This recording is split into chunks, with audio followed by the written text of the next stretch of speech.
കർത്താവിൻ്റെ തിരുനാമം വാഴ്ത്തപ്പെടുമാറാകട്ടെ. വന്നുയർന്ന നിങ്ങൾക്കെല്ലാവർക്കും വന്ദനം. പകൽ സമയത്തെ ബദ്ധപ്പാടുകൾക്കൊക്കെ ശേഷം ദൈവസന്നിധാനത്തിൽ വരുവാൻ താല്പര്യത്തോടെ അതിന് സമയം വേർതിരിക്കുന്ന നിങ്ങളെ എല്ലാവരെയും ഓർത്ത് ദൈവത്തിന് നന്ദി കരയേറ്റുന്നു. Thank you. God bless you. എല്ലാവർക്കും വന്ദനം.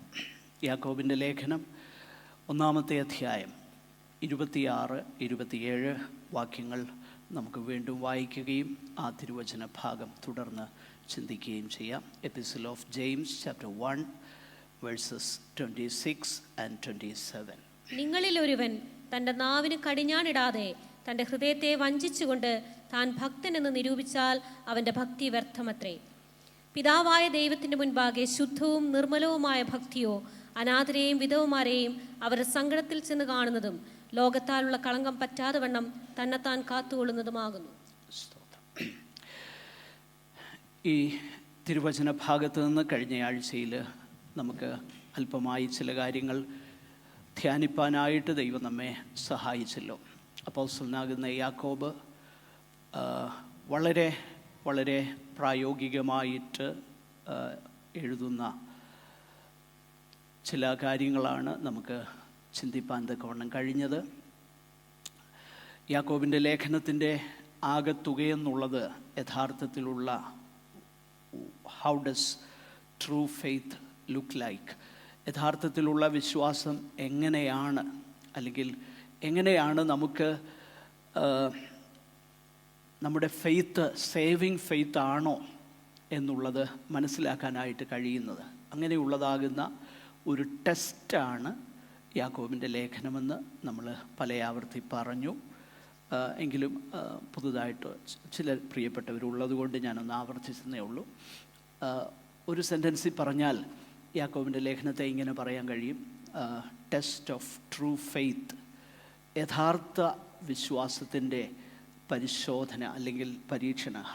How do we know whether A professing believer is truly born again? ആ ഒരു കാര്യമാണ് നമ്മൾ ഓരോന്നായിട്ട് ചിന്തിച്ചു കൊണ്ടിരുന്നത്.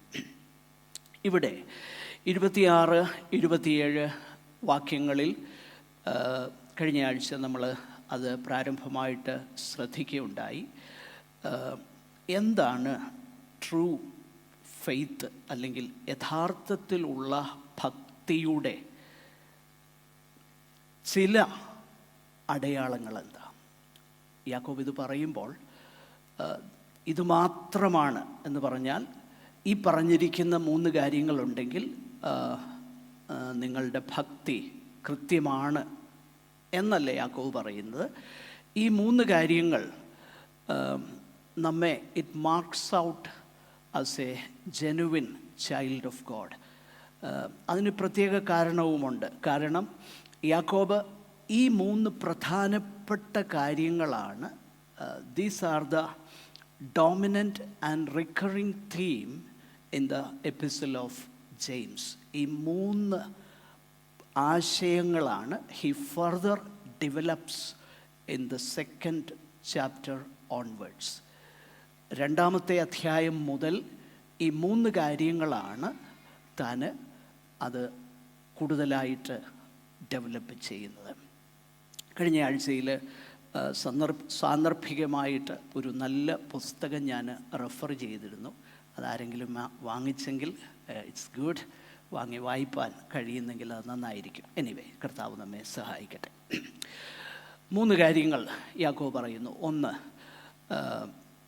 എ കൺട്രോൾഡ് ടങ്, നിയന്ത്രിക്കപ്പെട്ട അല്ലെങ്കിൽ കടിഞ്ഞാണുള്ള ഒരു നാവ്. കടിഞ്ഞാണുള്ള നാവില്ലാതെ ഹൃദയത്തിൽ ഒരുവൻ തന്നെ താൻ ഭക്തനാണെന്ന് നിരൂപിച്ചാൽ അവൻ്റെ ഭക്തി വ്യർത്ഥമാണെന്നുള്ള ഒരു പദം, വ്യർത്ഥം, വെയിൻ. കഴിഞ്ഞ ആഴ്ചയിൽ ഞാൻ പറഞ്ഞു നിർത്തിയ കാര്യം സമയമില്ലാത്തതുകൊണ്ട് എക്സ്പ്ലെയിൻ ചെയ്തില്ല.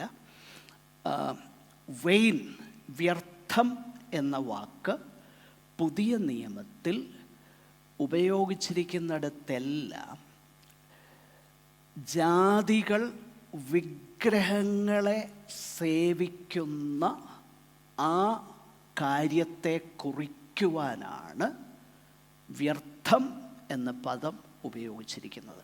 പ്രത്യേകിച്ച് ഗ്രീക്ക് ഭാഷയിൽ മറ്റനേക പദങ്ങൾ ഒരു പക്ഷേ യാക്കോബിൻ്റെ ആശയം കൺവേ ചെയ്യാനായിട്ടുണ്ടെങ്കിലും ദൈവത്തിൻ്റെ പരിശുദ്ധാത്മാവ് ഡിറക്റ്റ് ചെയ്തപ്പോൾ, ദൈവത്തിൻ്റെ പരിശുദ്ധാത്മാവ് അതിനെ നിയന്ത്രിച്ചപ്പോൾ മറ്റ് വേദഭാഗങ്ങളിൽ, ഉദാഹരണത്തിന് റോമാലേഖനത്തിൽ നമ്മൾ വായിക്കുന്നു 1-ാമത്തെ അധ്യായത്തിൽ, അവർ വ്യർത്ഥ ബുദ്ധികളായി തീർന്നു. എഫേസ്യ ലേഖനത്തിൽ ജാതികൾ തങ്ങളുടെ വ്യർത്ഥ ബുദ്ധി അനുസരിച്ച് നടന്നതുപോലെ നിങ്ങൾ ഇനി നടക്കരുത്. ആ പാഗൻ ഐഡോലട്രിയെക്കുറിച്ചും അവരുടെ ഇമ്മോറാലിറ്റിയെക്കുറിച്ചും ഒക്കെ സൂചിപ്പിക്കാനായിട്ട് ഉപയോഗിക്കുന്ന ഒരു പദമാണ് വ്യർത്ഥം എന്ന പദം. യാക്കോബ് അതേ പദമാണ് ഉപയോഗിക്കുന്നത്. In other words, if I claim to be or I profess to be a believer and I do not have control over my tongue, my professing faith is as good as idolatry. യാക്കോബ് convey ചെയ്യാൻ ഉദ്ദേശിക്കുന്ന message അതാണ്. ഞാൻ profess ചെയ്യുക, ഞാൻ ഭക്തനാണ് എന്ന് പറയുകയും, if I do not have control over my tongue, it is as good as idolatry. അതായത് വിഗ്രഹാരാധനയ്ക്ക് സമമാണ് അങ്ങനെയുള്ളവരുടെ ഭക്തിയെന്നാണ് യാക്കോബ് ഇവിടെ നൽകുന്ന ഒരു സന്ദേശം. ആകട്ടെ, നമ്മൾ കഴിഞ്ഞ ആഴ്ചയിൽ നമ്മൾ ആ വിഷയം ശ്രദ്ധിച്ചതുകൊണ്ട് അധികം അവിടെ നിൽക്കാനായിട്ട് ഞാൻ താല്പര്യപ്പെടുന്നില്ല. കൺട്രോൾഡ് ടങ് അല്ലെങ്കിൽ കടിഞ്ഞാണുള്ള നാവെന്നുള്ളത് കൊണ്ട് ഉദ്ദേശിക്കുന്നത് it is not a silent tongue, നിശബ്ദമായ നാവെന്നല്ല.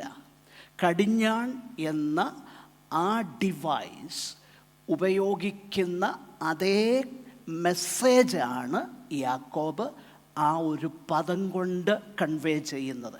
കടിഞ്ഞാൺ എന്തിനു വേണ്ടി ഉപയോഗിക്കുന്നു? അത് it is a natural image of both control and direction. കടിഞ്ഞാണെന്ന പദം ബ്രൈഡൽ, ആ ബ്രൈഡൽഡ് ടങ് എന്നൊക്കെ പറയുമ്പോൾ it is under control and it goes where the person who has that rein in his hand, he knows where to direct that.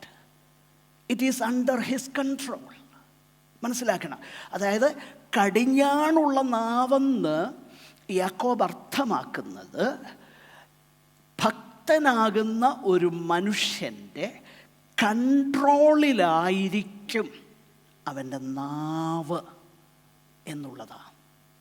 അതുകൊണ്ടാണ് it is not a silent tongue, rather a controlled tongue. Controlled tongue എന്ന് പറഞ്ഞ്, അതുകൊണ്ടാണ് സദൃശ്യവാക്യത്തിൽ നമ്മൾ വായിക്കുന്നത് തക്ക സമയത്ത് പറഞ്ഞ വാക്ക്. പ്രൊവർബ്സ് 25:11, തക്ക സമയത്ത് പറഞ്ഞ വാക്ക് വെള്ളിത്താലത്തിൽ പൊന്നാരങ്ങ പോലെ.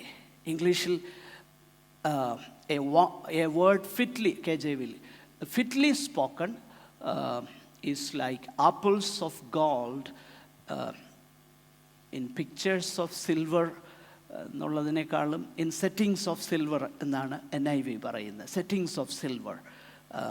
ഓക്കെ, അപ്പോൾ തക്ക സമയത്ത് പറഞ്ഞ വാക്ക്. അതുകൊണ്ടാണ് യെശയ്യാവിൻ്റെ പ്രവചനം 50-ാമത്തെ അധ്യായത്തിൽ നമ്മൾ വായിക്കുന്നത് മെസ്സയായെക്കുറിച്ച്, അഭിഷക്തനെക്കുറിച്ച് പറയുന്നിടത്ത് പല കാര്യങ്ങളുണ്ട്. വീഥികളിൽ തൻ്റെ ശബ്ദം കേൾപ്പിക്കുകയില്ല, അവൻ ഒച്ചയുണ്ടാക്കത്തില്ല. പക്ഷെങ്കിൽ അവിടുന്ന് എന്തു ചെയ്യും? ചതഞ്ഞ ഓട അവനെന്ത് ചെയ്യില്ല, ഒടിച്ചു കളയുകയില്ല. പുകയുന്ന തിരി കെടുക്കുകയുമില്ല. മറ്റൊരു കാര്യം പറയുന്നു, ക്ഷീണിച്ചിരിക്കുന്നവനെ വാക്കുകൾ കൊണ്ട് താങ്ങേണ്ടത്, എനിക്ക് തോന്നുന്നു യെശയ്യാ 50 തളർന്നിരിക്കുന്നവനെ, അതെ, തളർന്നിരിക്കുന്നവനെ വാക്കുകൊണ്ട് താങ്ങുവാൻ അറിയേണ്ടതിന് യഹോവയായ കർത്താവ് എനിക്ക് ശിഷ്യന്മാരുടെ നാവ് തന്നിരിക്കുന്നു. നോക്കുക, യഹോവയായ കർത്താവ് എനിക്ക് ശിഷ്യന്മാരുടെ നാവ് തന്നിരിക്കുന്നു. തളർന്നിരിക്കുന്നവനെ ഒരു വാക്കുകൊണ്ട് അപ്ലിഫ്റ്റ് ചെയ്യുവാൻ കഴിയുന്ന നാവ്. എത്ര അനുഗ്രഹിക്കപ്പെട്ടതായില്ലേ? ഇൻസ്റ്റെഡ് ഓഫ് ഡിസ്ട്രോയിങ്, തകർത്ത് കളയുന്നതിന് നേരെ വിപരീതമായിട്ട് പണിയുകയാണ്.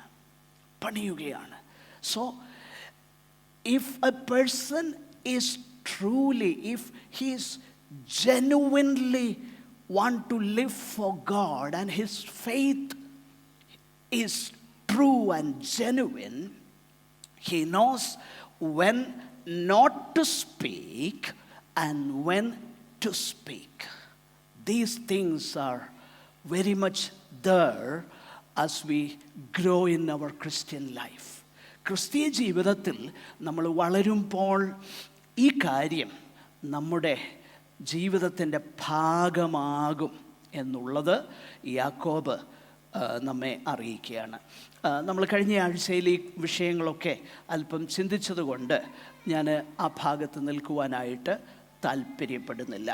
കഴിഞ്ഞ ആഴ്ചയിൽ നമ്മൾ ചിന്തിച്ച ഒരു വിഷയം പ്രധാനമായിട്ട് അതിൻ്റെ 18 മുതലുള്ള വാക്യങ്ങളുടെ വെളിച്ചത്തിലാണ് താഴോട്ട് ഈ കാര്യം യാക്കോബ് ഡെവലപ്പ് ചെയ്യുന്നത് എന്ന് നമ്മൾ കണ്ടു.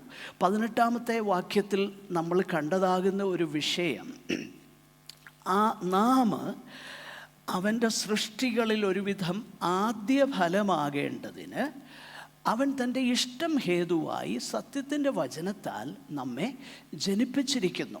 അപ്പോൾ പിതാവാകുന്ന ദൈവം, സർവശക്തനാകുന്ന ദൈവം, ഭയങ്കരനാകുന്ന അല്ലെങ്കിൽ അടുത്തുകൂടാത്ത വെളിച്ചത്തിൽ വസിക്കുന്നവനും അവിടുന്ന് മാത്രം അമർത്യതയുള്ളവനുമാകുന്ന ദൈവം തമ്പുരാൻ, ആ ദൈവം തമ്പുരാന് നമ്മോട് ദയ തോന്നിയിട്ട് അവിടുത്തെ ഇഷ്ടം ഹേതുവായിട്ട്, അത് അവിടുത്തെ ഇഷ്ടമായിരുന്നു.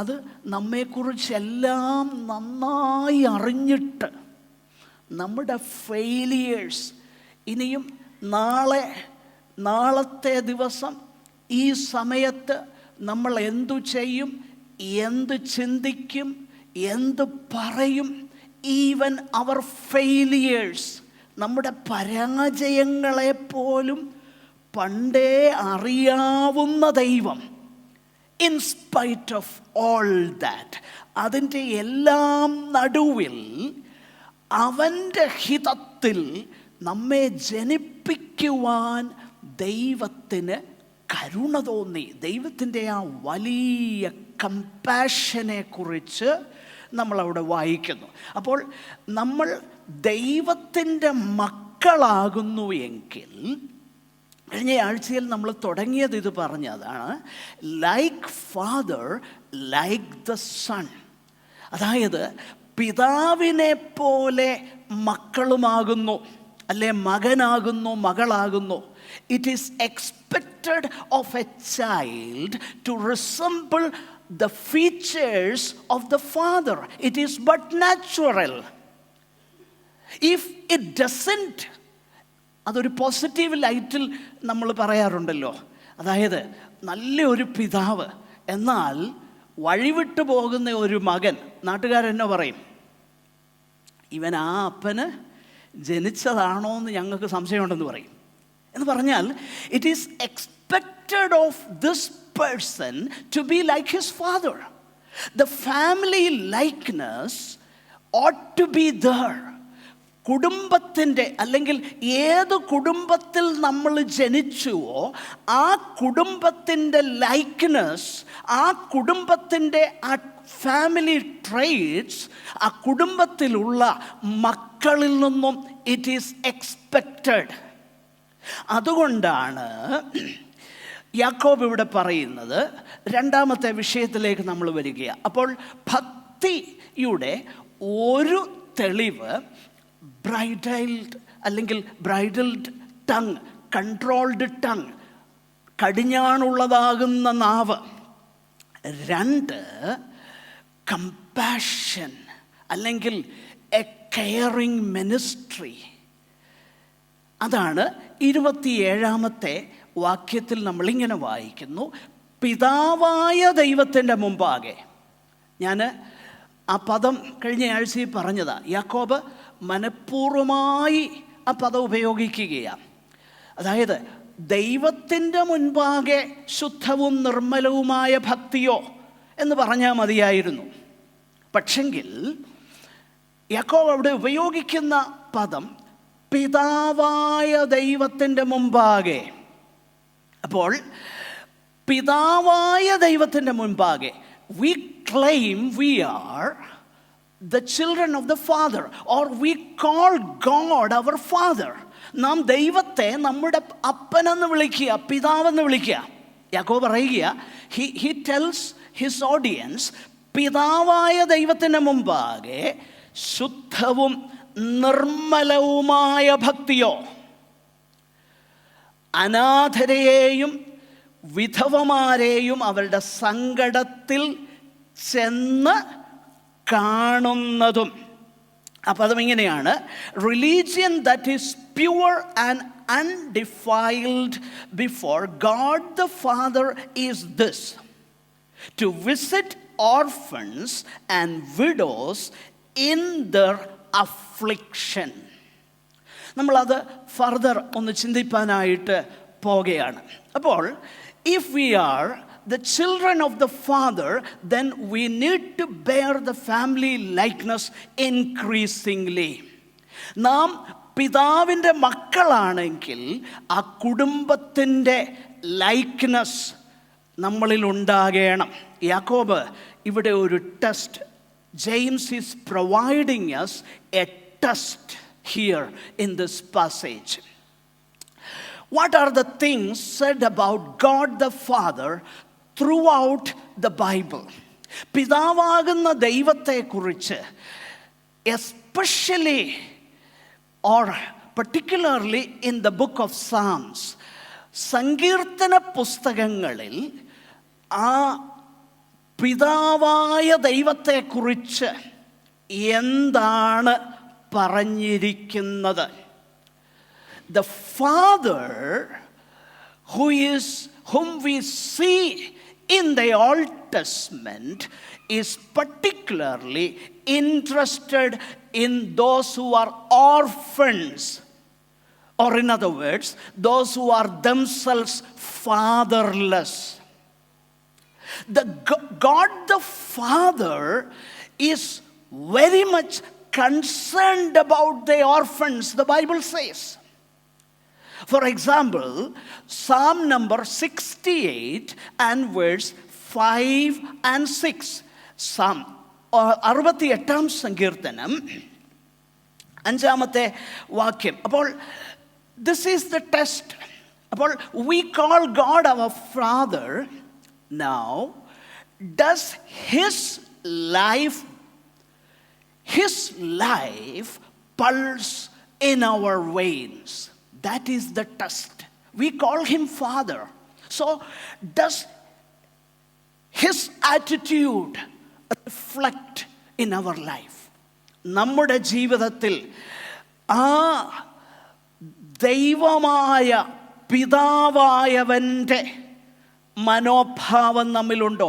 We claim we are children of the Father. Now, James is asking us, now take this test. Take this test. Now, please read that. ദയവായിട്ട് ആ ഭാഗം വായിക്കാം. ദൈവം തന്റെ വിശുദ്ധ നിവാസത്തിൽ അനാഥന്മാർക്ക് പിതാവും വിധവമാർക്ക് ന്യായപാലകനുമാകുന്നു. ദൈവം ഏകാകികളെ കുടുംബത്തിൽ വസിക്കുമാറാക്കുന്നു. See how merciful the Father is. പിതാവ് എത്ര കരുണയുള്ളവനാണ്. ദൈവം തൻ്റെ വിശുദ്ധ നിവാസത്തിൽ അനാഥന്മാർക്ക് പിതാവാണ്, വിധവമാർക്ക് ന്യായപാലകനാണ്. അപ്പൊ ദൈവത്തിൻ്റെ ആ കെയർ, ദൈവത്തിൻ്റെ ആ ദയാവായ്പ്, ദൈവത്തിൻ്റെ ആ കരുണ, അത് വേദപുസ്തകത്തിലുടനീളം നമുക്ക് കാണാനായിട്ട് കഴിയുന്നുണ്ട്. പുതിയ നിയമത്തിലേക്ക് വരുമ്പോൾ ആ ദൈവത്തിൻ്റെ കെയറിങ്ങിൻ്റെ മൂർധന്യാവസ്ഥ വെളിപ്പെടുത്തുന്ന ഒരു വാക്യമുണ്ട്. അതേതാണെന്നറിയാമോ? ജോൺ 3:16. യോഹന്നാൻ 3:16. ഏതെന്നറിയാമോ? തൻ്റെ ഏകജാതനായ പുത്രനിൽ വിശ്വസിക്കുന്ന ഏവർക്കും നിത്യജീവൻ പ്രാപിക്കേണ്ടതിന്, ഏവനും നശിച്ചു പോകാതെ നിത്യജീവൻ പ്രാപിക്കേണ്ടതിന് ദൈവം അവനെ നൽകുവാൻ തക്കവണ്ണം ലോകത്തെ സ്നേഹിച്ചു. നോക്കണം, God loved the world. God loved the world എന്ന് പറയുമ്പോൾ ആര് സ്നേഹിച്ചു, ആരെ സ്നേഹിച്ചു എന്നുള്ളതാണ് അവിടുത്തെ വിഷയം. ഗോഡ്, ആ ദൈവമാരാണ്? ഞാൻ മുമ്പേ പറഞ്ഞു, താൻ മാത്രം അമർത്യതയുള്ളവൻ, അടുത്തുകൂടാത്ത വെളിച്ചത്തിൽ വസിക്കുന്നവൻ, മനുഷ്യരാരും കണ്ടിട്ടില്ലാത്തവൻ, കാണാൻ കഴിയാത്തവൻ, ആ വലിയവനായ ദൈവം ലോകത്തെ സ്നേഹിച്ചു.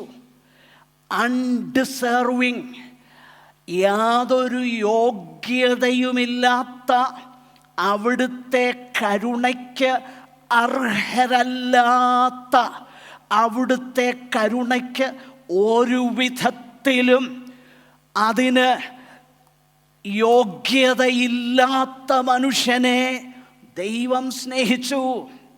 ദൈവത്തിൻ്റെ ആ വലിയ കമ്പാഷനാണ് യോഹന്നാൻ 3:16. തൻ്റെ ഏകജാതനാകുന്ന പുത്രനിൽ വിശ്വസിക്കുന്ന ഏവനും നശിച്ചു പോകാതെ അവനെ നൽകുവാൻ തക്കവണ്ണം ലോകത്തെ സ്നേഹിച്ചു. അപ്പോൾ പഴയ നിയമ വേദഭാഗങ്ങൾ നമ്മൾ ശ്രദ്ധിച്ച് നോക്കിക്കഴിഞ്ഞാൽ ദൈവം ഇസ്രയേലിന് പ്രമാണം കൊടുക്കുമ്പോൾ തന്നെ a mark of Israel's obedience was to be a special concern for these helpless people. പഴയ നിയമം നമ്മൾ പരിശോധിച്ച് നോക്കിക്കഴിഞ്ഞാൽ ദൈവം ഏകാകികളെക്കുറിച്ച്, fatherless ആയിട്ടുള്ളവരെക്കുറിച്ച്, അനാഥരെക്കുറിച്ച്, വിധവമാരെക്കുറിച്ച് God was really concerned, and he told the people of Israel whom he redeemed from Egyptian slavery. Exodus 22:22, പുറപ്പാട് പുസ്തകം 22:22 അവിടെ നമ്മളിങ്ങനെ വായിക്കുന്നു, വിധവയെയും അനാഥനെയും നിങ്ങൾ ക്ലേശിപ്പിക്കരുത്. You should have a special concern for such helpless people. Think about them compassionately. How compassionate God our Father is. നമ്മുടെ പിതാവാകുന്ന ദൈവം എത്ര compassionate ആണ്. അതുകൊണ്ടാണ് ആവർത്തന പുസ്തകം 14:29 നിന്റെ പട്ടണങ്ങളിലുള്ള പരദേശിയും അനാഥനും വിധവയും വന്ന് തൃപ്തരാകണം. God commands them. God has a special concern for them. അവരോട് ഒരു പ്രത്യേക കരുതൽ ദൈവത്തിനുണ്ട്. അതുകൊണ്ട് തന്നെയാണ് യഥാർത്ഥത്തിൽ യെശയ്യാവിൻ്റെ പ്രവചനം 1-ാം അധ്യായം അതിൻ്റെ 10 മുതൽ 17 വരെയുള്ള വാക്യങ്ങൾ വായിച്ചു നോക്കിക്കഴിഞ്ഞാൽ എന്താണ് എനിക്ക് പ്രസാദകരമായത് എന്ന് ദൈവം അവരോട് പറയുന്നുണ്ട്. അതിങ്ങനെയാണ്: They must repent and seek justice, encourage the oppressed, defend the cause of the fatherless, plead the cause of the widow. നോക്കിയേ, ദൈവം അവരോട് പറയുക, നിങ്ങൾ ഇതാണ് ചെയ്യേണ്ടത്, ഇതാണ് നിങ്ങളെക്കുറിച്ച് ഞാൻ ആഗ്രഹിക്കുന്നത്. വളരെ പെട്ടെന്ന് 113-ാമത്തെ സങ്കീർത്തനത്തിലേക്ക് നമുക്കൊന്ന് കടന്നു വരാം. പെട്ടെന്ന് എൻ്റെ വാക്കുകൾ ഞാൻ പറഞ്ഞ് മുൻപോട്ട് പോകട്ടെ. 113-ാമത്തെ സങ്കീർത്തനം, സാം നമ്പർ 113, 13-ാമത്തെ സങ്കീർത്തനം നമ്മൾ ശ്രദ്ധിച്ച് നോക്കിക്കഴിഞ്ഞാൽ അതിൻ്റെ 1 മുതൽ 3 വരെയുള്ള വാക്യങ്ങൾ നമ്മൾ വായിച്ചാൽ അവിടെ നമ്മൾ വായിക്കുന്നത് his name is the greatest name. യഹോവയുടെ നാമം പോലെ മഹത്തായ ഒരു നാമമില്ല. 1 മുതൽ 3 വരെയുള്ള വാക്യങ്ങൾ വായിക്കണ്ട, വീട്ടിൽ പോയി വായിച്ചാൽ മതി. ഞാൻ അത് പറഞ്ഞങ്ങ് പോകുകയാണ്. Thank you. കാരണം ആ സങ്കീർത്തനം മുഴുവൻ വായിക്കാൻ സമയമില്ലാത്തതുകൊണ്ടാണ്. യഹോവയുടെ നാമം, ഹിസ് നെയിം ഈസ് ഗ്രേറ്റ്. അടുത്ത സെക്ഷനിലേക്ക് നമ്മൾ വരുമ്പോൾ 4 മുതൽ 6 വരെയുള്ള വാക്യങ്ങൾ നിങ്ങൾ ശ്രദ്ധിച്ചാൽ his throne is the highest. സകല ജാതികൾക്കുമീതെയും അവിടുത്തെ മഹത്വം ആകാശത്തിനു മീതെയും ഉയർന്നിരിക്കുന്നു. His name is great. His throne is the greatest throne above all the thrones. അല്ലേ? 7 മുതൽ 9 വരെയുള്ള വാക്യങ്ങൾ ശ്രദ്ധിച്ചാൽ his love is the കൈൻഡസ്റ്റ്.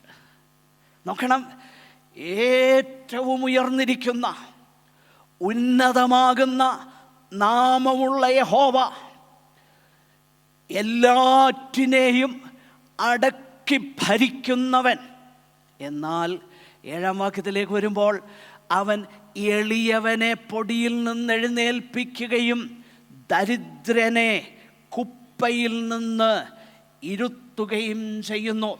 His love is the kindest. This is the God that we see in the Bible. അതാണ് യാക്കോബ് പറയുന്നത്, പിതാവായ ദൈവം. You call him Father, but he is such a God, compassionate, merciful, long-suffering. അപ്പോൾ James പറയുന്നത്, if you call God your Father, it follows that these qualities of your Father should reflect in your life.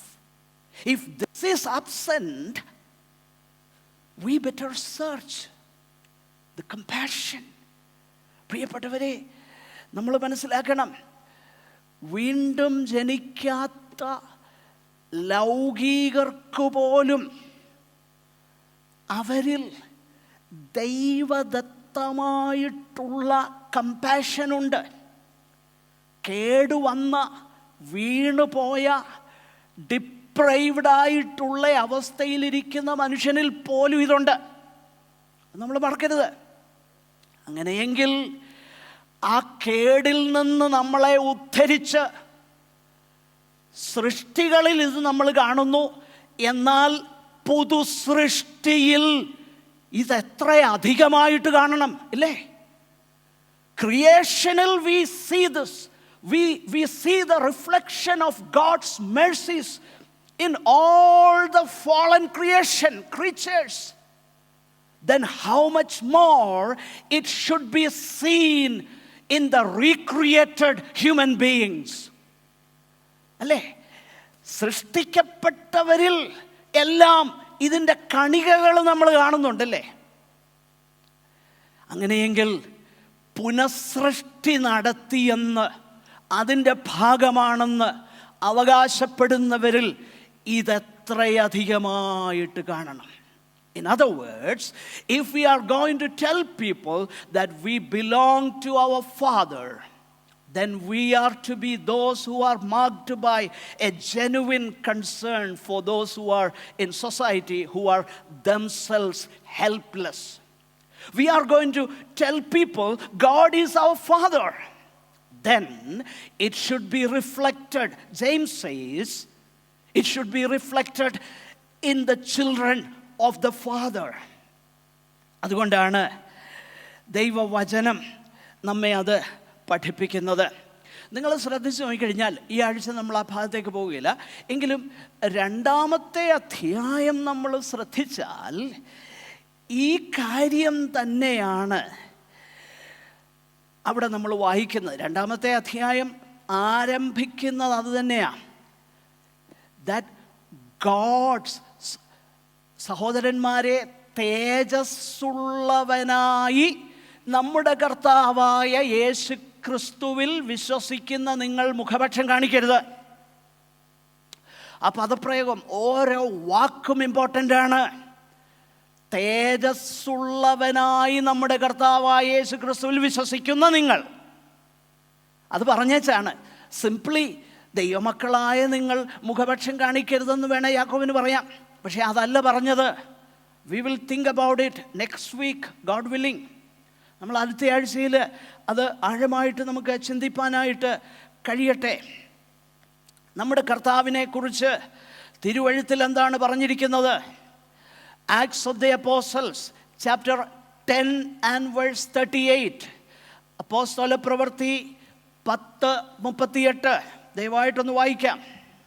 നസ്രയനായ യേശുവിനെ ദൈവം പരിശുദ്ധാത്മാവിനാലും ശക്തിയാലും അഭിഷേകം ചെയ്തതും ദൈവം അവനോടുകൂടെ ഇരുന്നത് കൊണ്ട് അവൻ നന്മ ചെയ്തും പിശാച് ബാധിച്ചവരെ ഒക്കെയും സൗഖ്യമാക്കിയും കൊണ്ട് സഞ്ചരിച്ചതുമായ വിവരം തന്നെ. നോക്കുക, നസ്രയനായ യേശുവിനെ ദൈവം എന്ത് ചെയ്തു? പരിശുദ്ധാത്മാവിനാലും ശക്തിയാലും അഭിഷേകം ചെയ്തതും. മനസ്സിലാക്കണം, നമ്മുടെ കർത്താവിൻ്റെ ഹ്യൂമൻനെസ്സിനെ കുറിച്ച് അവിടെ പറയുന്നത്. As A human being, as A complete perfect sinless human being, our Lord was anointed by the Holy Spirit and by the power of the Holy Spirit, and God was with him. ദൈവം അവനോടുകൂടെ ഇരുന്നു. എന്നിട്ട് ഉടനെ പറയുകയാണ്, അവിടുന്ന് നന്മ ചെയ്തു. നന്മ ചെയ്തു, നന്മ ചെയ്തു. യാക്കോബ് പറയുകയാണ്, പിതാവായ ദൈവത്തിൻ്റെ മുമ്പാകെ ശുദ്ധവും നിർമ്മലുമായ ഭക്തിയോ അനാഥരെയും വിധവമാരെയും അവരുടെ സങ്കടത്തിൽ ചെന്ന് കാണുക. വിസിറ്റ്. വിസിറ്റ് എന്ന് പറഞ്ഞാൽ എന്താണ് അർത്ഥം? ദൈവവചനം അത് വളരെ വ്യക്തമാക്കുന്നുണ്ട്. 1-2 വേദഭാഗങ്ങൾ നിങ്ങളെ ചൂണ്ടിക്കാണിക്കാം. അത് ചൂണ്ടിക്കാണിക്കുമ്പോൾ എന്താണ് യാക്കോബ് അർത്ഥമാക്കുന്നതെന്ന് ദൈവത്തിൻ്റെ വചനം നമ്മളെ പഠിപ്പിക്കുന്നുണ്ട്. What does he mean by visit? ആ പദപ്രയോഗം മലയാളത്തിൽ ചെന്ന് കാണുക, വിസിറ്റ്. ഒറിജിനൽ ഭാഷയിലും ഇതേ കാര്യം തന്നെയാണ് പറഞ്ഞിരിക്കുന്നത്. എന്താണ് അതിൻ്റെ അർത്ഥം? അതിൻ്റെ അർത്ഥം എന്താണെന്ന് മനസ്സിലാക്കണമെങ്കിൽ മത്തായിയുടെ സുവിശേഷം 25-ാം അധ്യായം അതിൻ്റെ 35 മുതൽ ഒന്ന് വായിച്ചോളൂ. 25:35 മുതൽ. എനിക്ക് വിശന്നു, നിങ്ങൾ ഭക്ഷിപ്പാൻ തന്നു. ദാഹിച്ചു, നിങ്ങൾ കുടിപ്പാൻ തന്നു. ഞാൻ അതിഥിയായിരുന്നു, നിങ്ങൾ എന്നെ ചേർത്തുകൊണ്ടു. നഗ്നനായിരുന്നു, നിങ്ങൾ എന്നെ ഉടുപ്പിച്ചു. ഇതൊക്കെ നമ്മൾ വിശദീകരിക്കുമ്പോൾ ചിലർ പറയുന്ന അൾട്രാ ഡിസ്പെൻസേഷനലിസം ഒക്കെ ഉള്ളവർ പറയുന്നത് ഞാൻ കേട്ടിട്ടുണ്ട്. ഇതൊക്കെ യഹൂദന്മാരെ സഹായിച്ചതിനെ കുറിച്ചൊക്കെയാണ് പറയുക. അങ്ങനൊന്നുമല്ല. This is plain teaching to the church. സഭയ്ക്കുള്ള വളരെ വ്യക്തമാകുന്ന സന്ദേശമാണ്. നഗ്നനായിരുന്നു, നിങ്ങൾ എന്നെ ഉടുപ്പിച്ചു എന്ന് പറയുമ്പോൾ താഴോട്ട് വായിച്ചു. രോഗിയായിരുന്നു, നിങ്ങൾ എന്നെ കാണുവാൻ വന്നു. ഈ കാണുവാൻ വന്നു എന്ന പദം എന്താണ് അർത്ഥമാക്കുന്നത് എന്നുള്ളത് we will see that in a moment's time. Okay, വായിച്ചു. കാണുവാൻ വന്നു. തടവിലായിരുന്നു, നിങ്ങൾ എന്റെ അടുക്കൽ വന്നു. അതിന് നീതിമാന്മാർ അവനോട്, കർത്താവെ, ഞങ്ങൾ എപ്പോൾ നിന്നെ വിശന്നു കണ്ടിട്ട് ഭക്ഷിപ്പാൻ തരികയോ ദാഹിച്ചു കണ്ടിട്ട് കുടിപ്പാൻ തരികയോ ചെയ്തു? ഞങ്ങൾ എപ്പോൾ നിന്നെ അതിഥിയായി കണ്ടിട്ട് ചേർത്തുകൊള്ളുകയോ നഗ്നനായി കണ്ടിട്ട് ഉടുപ്പിക്കുകയോ ചെയ്തു? നിന്നെ രോഗിയായിട്ടോ തടവിലോ എപ്പോൾ കണ്ടിട്ട് ഞങ്ങൾ നിന്റെ അടുക്കൽ വന്നു എന്ന് ഉത്തരം പറയും. പ്രിയപ്പെട്ടവരെ, അതിന്റെ ഇടയ്ക്ക് ഞാനൊന്ന് പറയട്ടെ. We are praying about visiting old people. We should do it fast and we should regularly do it. Okay? കാരണം അതൊരു വലിയ ശുശ്രൂഷയാണ്. തനിയെ ആരും ചെന്ന് കാണാനില്ലാത്ത എത്രയോ പേര് ഇവിടെയൊക്കെ ഓൾഡ് ഏജ് ഹോമുകളില്ലേ? We should go visit them, pray with them, read them Bible verses. വലിയ പ്രസംഗത്തിൻ്റെ ഒന്നും ആവശ്യമില്ല. Be there as the time permits, as other logistics permits. We have to do it. എന്തിനാ? കർത്താവ് ഇവിടെ പറയുകയാണ്, നിങ്ങൾ എന്നെ വന്നു കണ്ടു. U visited me. ഒരു വേദഭാഗം അതിനോടുള്ള ബന്ധത്തിൽ പറയാം. എന്താണ് വിസിറ്റ് എന്നുള്ളത് അർത്ഥമാക്കുന്നത്? ലൂക്കോസിൻ്റെ സുവിശേഷം 7 മുതലുള്ള വാക്യങ്ങൾ, 7-ാം അധ്യായം 11 മുതലുള്ള വാക്യങ്ങളിൽ ഒരു കാര്യം നമ്മൾ വായിക്കുന്നു. 7-ാം അധ്യായം ലൂക്കോസിന്റെ സുവിശേഷം 11 മുതൽ വായിച്ചോളൂ പെട്ടെന്ന്. പിറ്റേനാൾ അവൻ നയീൻ എന്ന പട്ടണത്തിലേക്ക് പോകുമ്പോൾ അവന്റെ ശിഷ്യന്മാരും വളരെ പുരുഷാരവും കൂടെ പോയി. അവൻ പട്ടണത്തിന്റെ വാതിലിനോട് അടുത്തപ്പോൾ മരിച്ചുപോയ ഒരുത്തനെ പുറത്തു കൊണ്ടുവരുന്നു.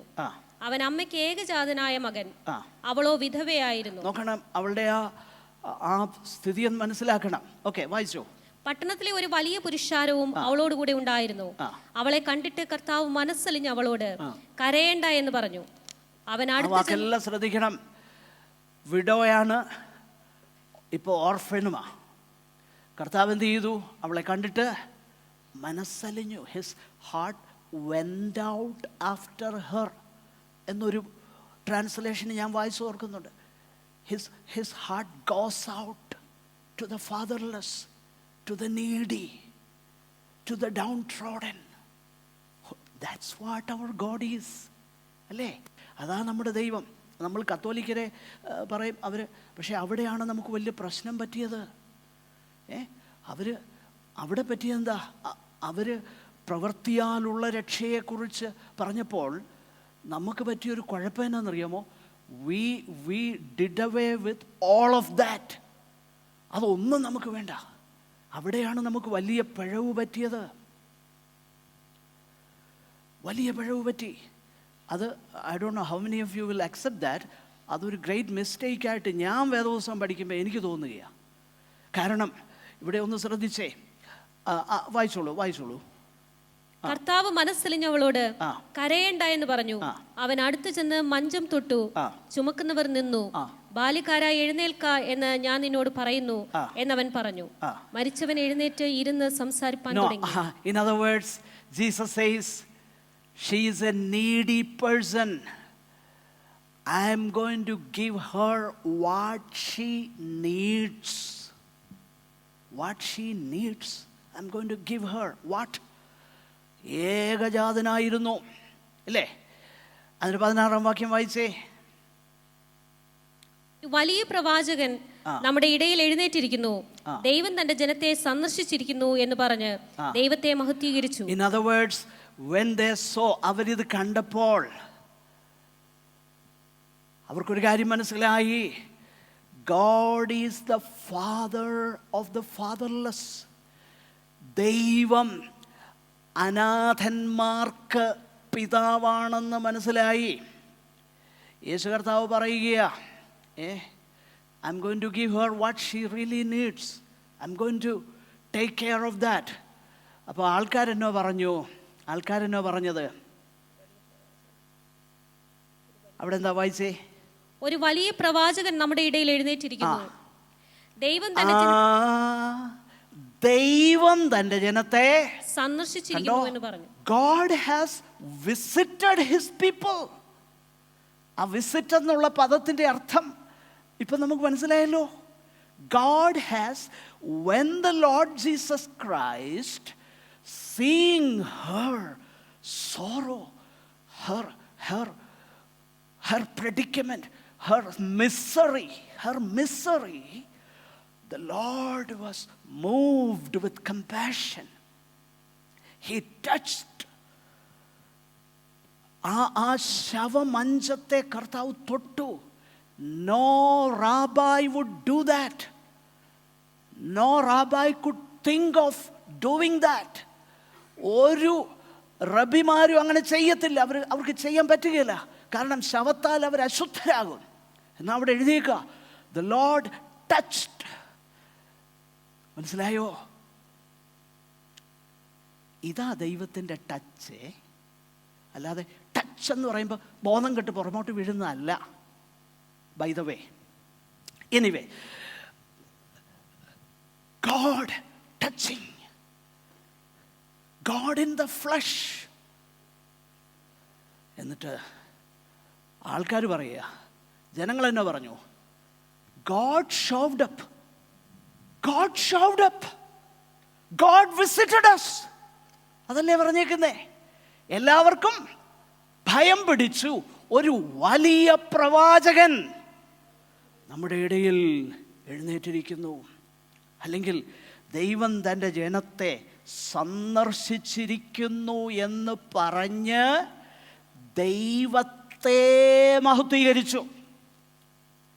Not namesake compassion work, but if we are truly moved by the love and compassion of God, people will soon realize that God is the one who is visiting us.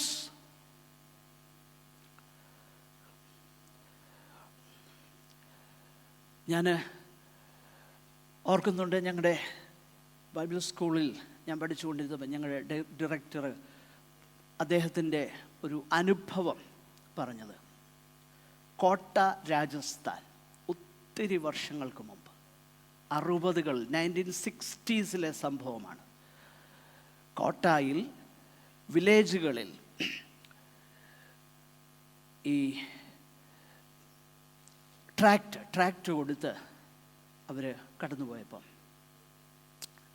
ഗ്രാമത്തിലെ ചില കുഞ്ഞുങ്ങൾ വന്നിട്ട് പറഞ്ഞു, ഇതെന്തുവാന്ന് ചോദിച്ചു. പറഞ്ഞു, യേശു മസീക്ക് ബാരേമേ എന്നൊക്കെ പറഞ്ഞ് ഇതങ്ങോട്ട് കൊടുത്തു. പറഞ്ഞു, ഓ യേശു മസീ, അപ്നാ ഗാവ് മേ യേശു മസീ ഹേ. ഞങ്ങളുടെ വില്ലേജിൽ യേശു മസീഹുണ്ട്. അപ്പോഴത്തേന് ഇവർക്ക് ഭയങ്കര ആങ്സൈറ്റി തോന്നി. അതാരാടപ്പാ, ആരാണിത്? അവിടെ ചെന്നപ്പം ഡോക്ടർ പോൾ പിള്ളെ പറഞ്ഞ ഒരു ഇൻസിഡൻ്റാണ് ഞാൻ പറയുന്നത്. ആ വില്ലേജിൽ ഒരു ചെറിയ കുടിലിന് സമമാകുന്ന ഒരു വീട്ടിൽ വയോധികനാകുന്ന ഒരു മനുഷ്യൻ, വളരെ പ്രായം ചെന്നു. സംസാരിച്ചപ്പോഴാണ് മനസ്സിലായത്, അദ്ദേഹം മാർത്താണ്ഡം, തമിഴ്നാട്ടിൽ മാർത്താണ്ഡം എന്ന സ്ഥലത്തുണ്ടായിരുന്ന ഒരു ബ്രാഹ്മണ കുടുംബത്തിലെ മകനായിരുന്നു. കർത്താവിനെ അറിഞ്ഞു. വീട്ടുകാർ അദ്ദേഹത്തെ പുറത്താക്കി.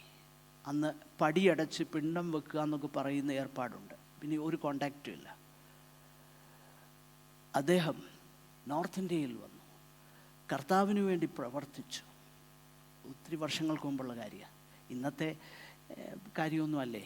കർത്താവിന് വേണ്ടി പ്രവർത്തിച്ച അവന് വലിയ വീടായി, കപ്പലായി, പ്ലെയിനായി, ഇതൊക്കെ അതൊന്നുമല്ല.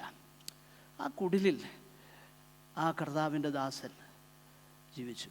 പക്ഷേ ആ വില്ലേജിലുണ്ടായ ഇമ്പാക്റ്റ്,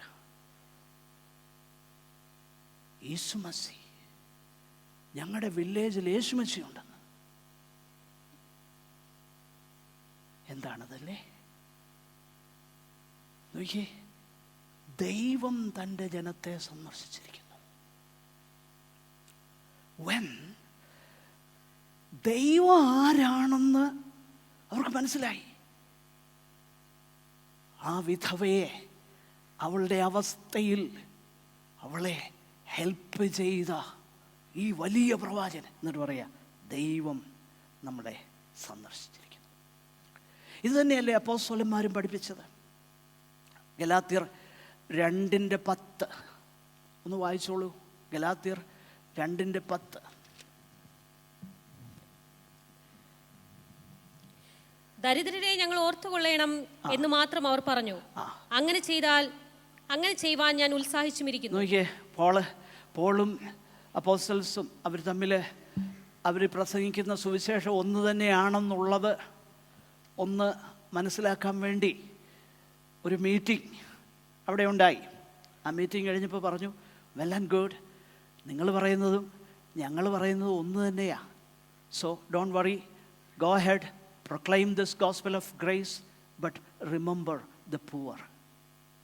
നോക്കി, അപ്പോസ്തലന്മാർ പറഞ്ഞ ഒറ്റ കാര്യമുള്ളൂ, go ahead. In other words, a genuine proclamation of the good news and a genuine participation in good deeds.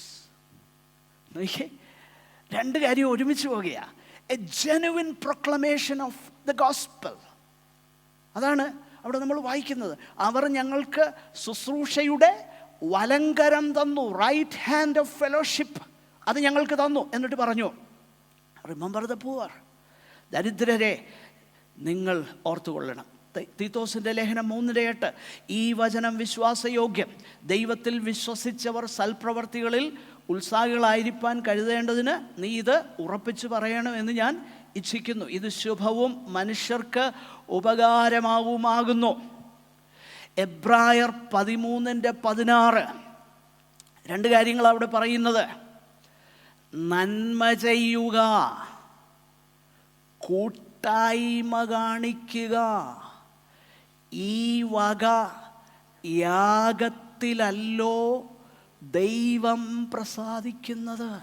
മുകളിൽ പറഞ്ഞിട്ടുണ്ട്, അവൻ്റെ നാമത്തെ ഏറ്റുപറയുന്ന അധരഫലമെന്ന സ്തോത്രയാഗം ഇടവിടാതെ അർപ്പിക്കുക.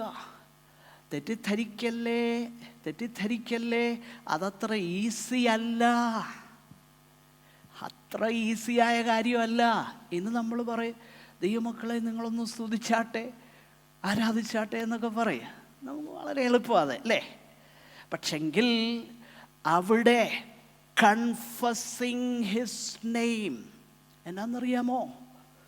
പബ്ലിക് കൺഫെഷനാണ്. ദാറ്റ് ഐ കൺഫസ്, അതരഫലം എന്ന സ്തോത്രയാഗമെന്ന് പറഞ്ഞാൽ I proclaim Christ in the hearing of all. കൊല്ലാൻ വരുന്നവൻ്റെ, തല്ലാൻ വരുന്നവൻ്റെ, അടിക്കാൻ വരുന്നവൻ്റെ മുമ്പിൽ പ്രൊക്ലെയിം ചെയ്യുക അതരഫലമെന്ന സ്തോത്രയാഗം. സാക്രിഫൈസ്, ഇറ്റ് ഈസ് സാക്രിഫൈസ്, യാഗമാണ്. എന്നിട്ട് പറയുക, അത് പറഞ്ഞേച്ച് വേറൊരു യാഗം ഞാൻ പറയാം. അപ്പോൾ എവ്രി സാക്രിഫൈസ് ഈസ് കോസ്റ്റ്ലി. എന്നാൽ ഇന്നത്തെ പ്രശ്നം എന്താണെന്നറിയാമോ? ഇന്ന് the sacred act of worship, it is which is so sacred ആണ് ആരാധന എന്ന് പറയുമ്പോൾ ആരും തെറ്റിദ്ധരിക്കരുത്. ഒരു ടൈമിൽ മാത്രം ഉള്ളതല്ല ആരാധന. This is only A part. നമ്മൾ കൂടി വന്ന് ദൈവത്തെ, അവിടുത്തെ കരുണയോർത്ത് ദൈവത്തെ പാടി പുകഴ്ത്തുന്നത് ഒരു പാർട്ട് മാത്രമാണ്.